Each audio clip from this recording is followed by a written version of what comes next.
अस्सलाम वालेकुम नाजरीन, इंटरनेशनल पॉलिटिक्स में आलम इस्लाम का किरदार ना होने के बराबर है। सीधी सी बात है, ये बात मुझे मायूस करती है। छोटी आबादियों और रकबों वाले मुल्क दुनिया की सियासत पर अपने फ़ैसले सादिर या मुसल्लत करते दिखाई देते हैं।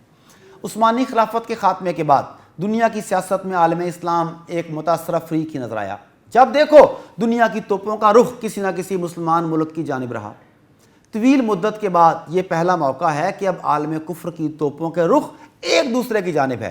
इस सिलसिले में आपसे खबर शेयर करना चाहूँगा जो यूक्रेन और रूस के दरमियान जारी जंग से जुड़ी हुई है।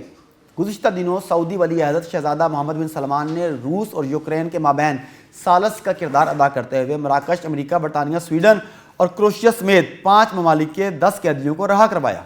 तफसीलात के मुताबिक सऊदीया ने कैदियों को रूस से अपनी तहवील में लेकर पहले सऊदी अरब मुंतकिल किया और इसके बाद उन्हें इनके मुतल्लका ममालिक के हवाले किया गया। रहा होने वालों में 5 बरतानवी कैदी भी शामिल थे, जिन पर नौ मुंतखब बरतानवी वज़ीर-ए-आज़म लिज़ ट्रस ने टेलीफोन पर सऊदी वली अहद का शुक्रिया अदा किया। इलावाज़ी रूसी सदर व्लादिमीर पुतिन ने भी सफारती सहूलतकारी पर सऊदी अरब का शुक्रिया अदा किया। नाजरीन, इस गुफ्तगू को जाने आप किस तरह लेते हैं।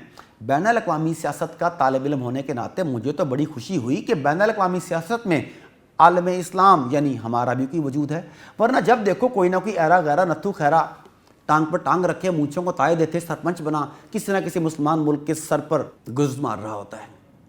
रूस यूक्रेन जंग में तुर्क सदर तैयब एर्दोगान के बाद MBS दूसरी इस्लामी शख्सियत हैं जो बैनुल-अक़वामी सियासत में मुस्बत सरगर्मियों का हिस्सा बनी है। इसका मतलब है हम वापस बैनुल-अक़वामी सियासत में आ रहे हैं।